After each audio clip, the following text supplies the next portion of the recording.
Our guy, Dana Lowitz, I just want to call him by his first name, Wyatt. I thought he was in complete control.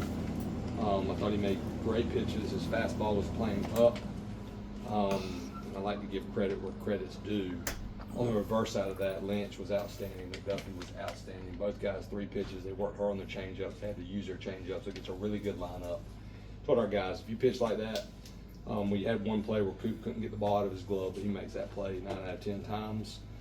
We're going to win a lot more games than we lose. On the reverse side of that, I was disappointed offensively. I feel like he threw a majority of fastballs, and he stuffed us with those fastballs, and we kept being late, and he kept beating us with those fastballs. So that's something we're going to have to work on starting tomorrow. Being more on time and being able to hit fastball velocity.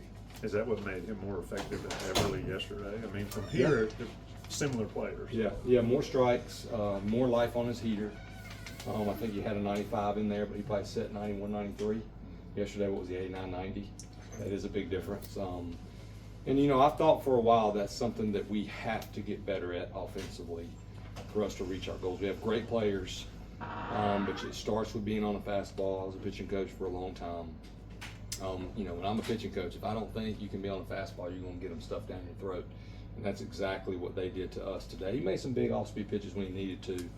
But again, the end right there, I thought French did a great job getting on. Cooper squared that ball up. That gets down the line. Might be a different story. I hate we went, you know, so quick in that last inning. Obviously, our guys aren't trying to do that. But that is a really good team. We're a really good team. You know, but for us to pitch like we have and be able to hold them down is why we have already won 1 game, you know, had a chance to win 2, and I'm excited tomorrow to see 2 good teams go at it on a beautiful Sunday. You mentioned Walker, just kind of the arsenal in general. I mean, obviously the 2 Ks on the changeup there, but it also seems like his fastball, he's pinpointing it a little bit better than he was early in the season. Just kind of, how is this arsenal really kind of rounding into shape here as of late? I mean, first of all, you know, if I could have 20 Walker McDuffies, that'd be nice. The kid works his tail off. He's not phased by failure. He's had it. He's not perfect. You look at a kid like that when he has that kind of success, and in today's world, you know, I have to tell these guys and protect them, don't read any social media because it's a waste, completely waste of your time. But if you're not perfect, people are going to say things about you. So just work on getting better. He's a better pitcher right now than he was last year because he has 3 pitches, his velocity's up, he's more durable.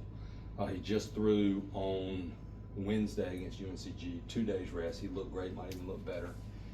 But he has worked, and Coach Gane has worked hard with him on his arsenal, and that's why he's able to equalize lefties more this year compared to last year. And I think his changeup's getting so good he can even use it as we progress against righties. But his fastball is where it starts, and he's throwing harder, so he has to understand location's still important. I can't just throw 93 right down the middle.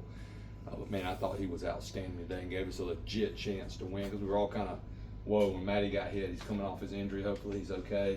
He came in and put that out really quick, which was huge for us and our team. Gave us a chance to win the game. Any word on Matty? No word. He's got a brace on down there. I'll go down there and talk to a splint.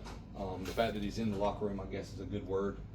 He had ice on it. Hopefully it's just going to be tender and a bruise. And our training staff, our doctors, they're unbelievable. I'll know more before the game tomorrow, but I just told him, I said, that thing ain't broke. There's needles put in it and be ready to pitch tomorrow. Was it a wrist? Yeah, it was just on the top. Yeah, more hopefully on the meat more, but it was laced.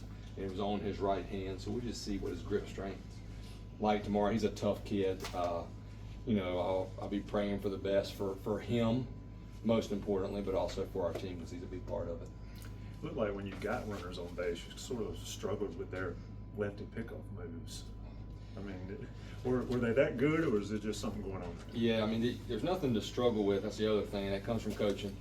And our guys know what type of lead to get when you can't read the move.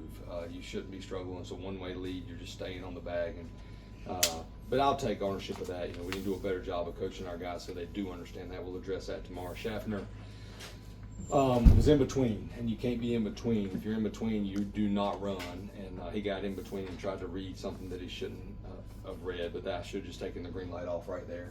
But again, that failure will helps me as a coach. I'll go over that, and hopefully that will not happen again all season.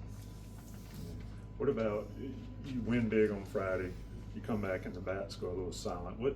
I know the message is the same, but for the kids, for the players, how do you drill into their heads that it's a new day? Yeah, well, that's something that is like one of the staples for me of our program, and that is being process oriented. It's a combination, obviously, how much I love Coach Saban, but also John Wooden is like yesterday is completely over. Why are you gonna, sit back and think about that, and you don't know what tomorrow's gonna bring? But obviously, being process oriented should protect you from that. It's hard as a player. I've been there, but I feel like the more they hear that from us, and the more they see that in me, is look, like when you come into the ballpark tomorrow, I told them your families are here. Like it's not their fault you went 0 for 4. Be present, be with them. They helped you get here. Go eat a great meal. You're not gonna probably be ecstatic because we just lost the game, but also don't be a Debbie Downer, and be present and move on. And that protects you. It protects me, understanding that at the end of the day we're trying to win the series. Will we like to sweep? Absolutely. But if you win series, you go to Omaha and you get in the final series in Omaha and you win a national championship. So that's the thing, as coaches, we have to be the example. I can't be hanging my head. I can't be negative. I can't be complaining. Neither can any of our coaches. We got to coach the heck out of the guys. And if we see that, we got to say, hey, man, that's not what we do. Like, you have to be process oriented. You have to buy into it. You have to believe it. And the thing about it is it's going to help them more in their life than it is in sports if they can go ahead and figure that out, that you're going to get kicked in the teeth, and you just keep moving forward and have a positive attitude, because if you're negative, it just guarantees a loss. Good. Thank y'all. Appreciate it. Thank y'all. Thank you, Coach.